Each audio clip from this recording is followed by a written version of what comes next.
Yeah, just what do you make of that one? Because it was a seesawing contest and you had real injury issues. Aaron Norton and Ed Richards, probably two of your most informed players the last few weeks. How do you felt you responded to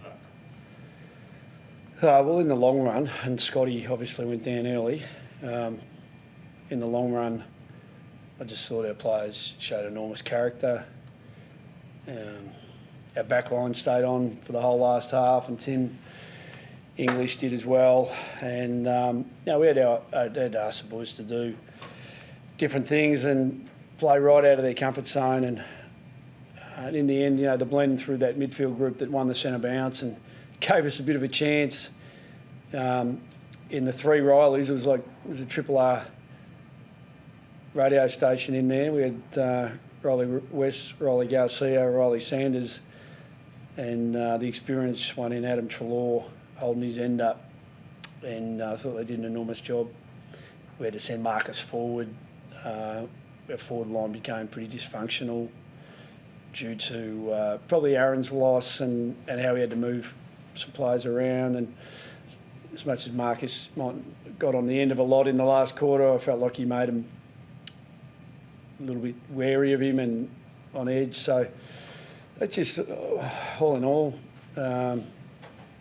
showed there was great integrity in what the boys did, and obviously against the top side. So it's just a shame we had a bit of bad luck, but you never lose and feel like a winner. But in my books, our players are winners tonight. I thought they were outstanding. There was that decision at the end of the game against Lakeland Vandermeer where it was 8 points that basically took the heat out of the game. What did you make of that call? What can you say? I'll always make sure that I don't comment on the umpiring. So I suppose whether it's there or not, I don't really know. I haven't looked at it, but ultimately the decision was made and we've got to live with it. And Aaron Norton, we heard during the game that you think there's a good chance of not an ACL and he's avoided that. Do you know anything more about his injury? Yeah, well, hopefully, the indicators or the indications are that hopefully it's not as extreme as an ASL, but you never can tell. So we'll give you the information after. Obviously, they've looked at it a bit closely and they get the results back from the clinics. But fingers crossed that it's not too extreme. And how are Richards and Scott? Because they've both had concussions history over the last couple of years. Yeah. Was that partly behind the decision to take them out? No.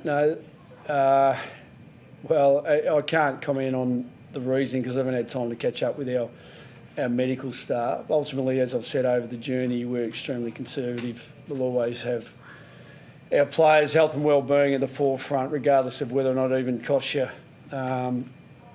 momentum and even possibility of a victory here and there. You just got to take care of the players. So, yeah, they'll go into concussion protocols. They'll obviously miss next week's game. And beyond that, hopefully they're okay and can play the next week, but we'll wait and see. How disheartening is Richards' injury, given how good a form he was in? It felt like it was a real breakout performance tonight and continuing a real rich vein of form. Yeah, and I think it was pivotal in the game because they'd sent James Jordan to Bailey Dale, and because Richo was playing so well, then they changed that, and then that obviously means something different for Richo and Bailey. But I felt like at that point in time, there were some benefits in it for us.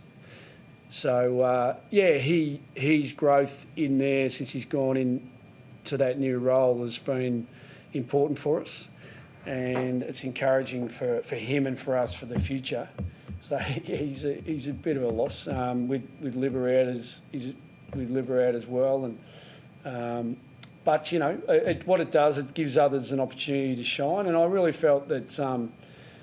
I mentioned the three Rileys before, and I really felt that they had terrific contributions here and there, and even our wingers were very different after losing James O'Donnell before the game. We had to send Bailey Williams into our back line, so our wings were just totally different, and they all did pretty well. So I think system and game style looked pretty good. We just made some monumental blues and missed some monumental chances to give ourselves any real chance to win the game. And so what do you take out of that? Do you take the positives, or do you take it as a negative that regardless of all the sort of maybe the bad luck in the game injury-wise, we still had a look in it. So look at it. So we'll be encouraged by that, but we need to do something with it as well.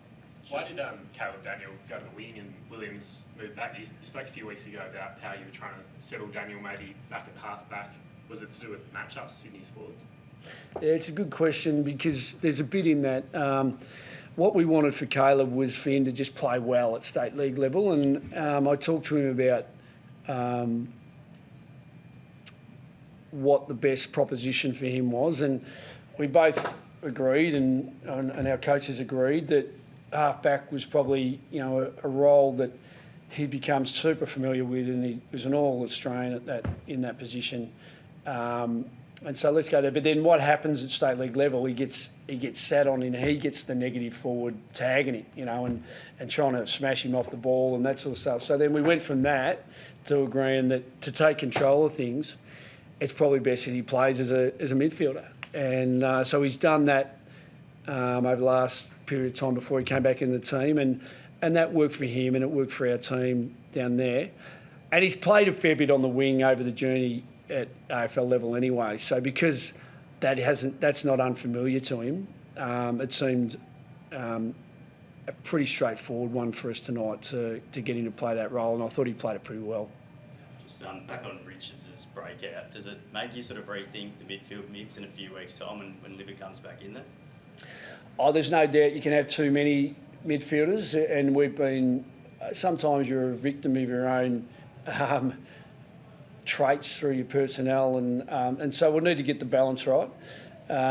Someone needs to play as a permanent forward or elsewhere, and we'll need to work out what that looks like. But yeah, I think the game told us a lot of things last year. It's probably telling us the same things this year, that the teams with the blend of speed and endurance, reaction to turnover through the midfield brigade, with the healthiest and most prolific blend, they're going to be the ones there at the end of the year. And so we're evolving into that. Ed's part of that. Riley Sanders over time will be part of that. And Tom's good at that, when he comes back into the side. So we just work through what the best blend is once that comes up. But I think Tom's back for another couple of weeks anyway. And 6-day break between the VFL game on Saturday and Friday night. Do you expect to hold a few players out from that game? No, we won't. They'll need to play. And 6 days, we should be right. I don't want to go all conservative.